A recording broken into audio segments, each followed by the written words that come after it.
Hey guys, my name is Chuck Jeffcoats. I have the privilege of pastoring our worship and production teams as well as our life groups at our Heber Springs campus of New Life Church. And today we're going to be closing out our Book of Acts series that we've been in for a while now. In fact, we're in the last chapter, which is chapter 28.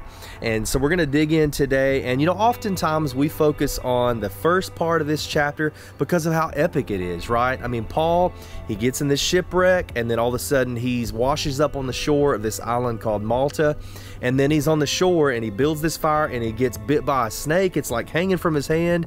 I mean, it looks like a scene out of a Michael Bay movie. I mean, really. So I don't want to focus on that part of the story. I want to look a little bit further on right after what happens there, and we're going to read verses 7 through 10, and I want to show you some things.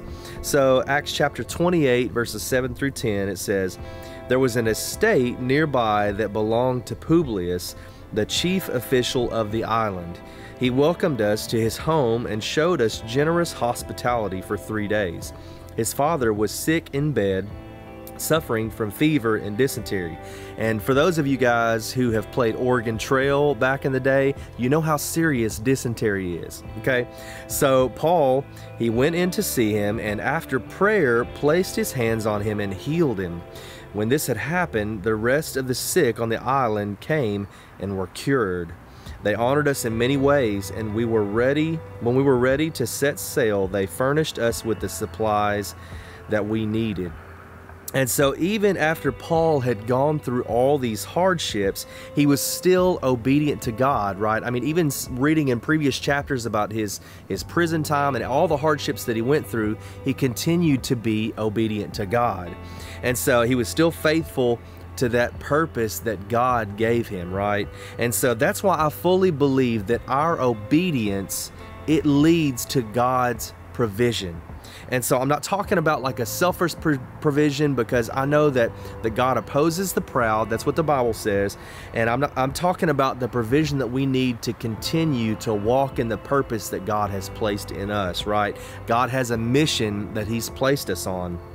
And so see, Paul, after all of this craziness that he just went through, he remained on his purpose, right? And so he went to the chief official's house on the island of Malta, and he healed his father from this sickness that he was dealing with. And what that ended up leading to was all these sick people that were on the island, they came over and they had the opportunity for him to pray for them and to heal them and share the love of Jesus with them, right?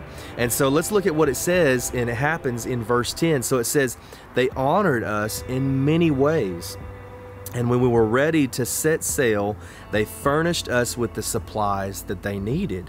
And so they had everything that they needed to continue on that mission that God had given them because of their obedience. And so this type of thing has happened so many times in the Bible, right? I mean, we think about people like Noah.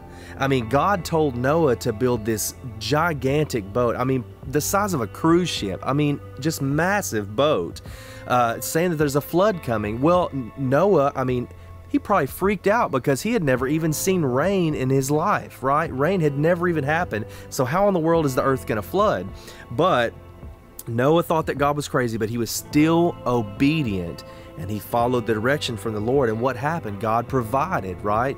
God gave them safety when the earth was flooded. Or think about people like Peter. When Jesus encountered Peter for the first time, Peter had been up all night fishing with no success, and Jesus told him, just throw your net on the other side of the boat.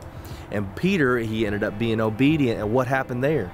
I mean, he caught enough fish in that net to basically overturn the boat, how heavy it was, right?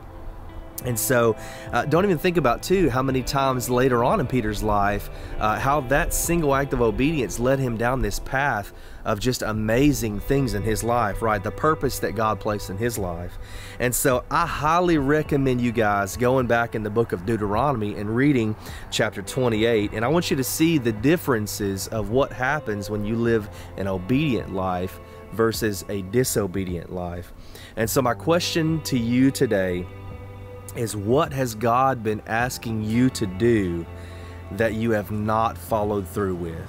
I think it's something we all have to think about. Maybe it's talking to a friend about a situation that they're in, and maybe how much God still loves them in that situation that they may be in. Or maybe it's just as simple as going to your job with a better attitude than you've been having, right? Just having more joy and more excitement about what God is going to do that day. And so whatever it may be, whatever that is that's in your life, in a way that you can grow and be obedient, we all have ways that we can do that, right? We can always grow in the obedience, the things that God is asking us to do. And when we do that, when we walk in that, God will always provide the things that we need. Love you guys. Y'all have a blessed day.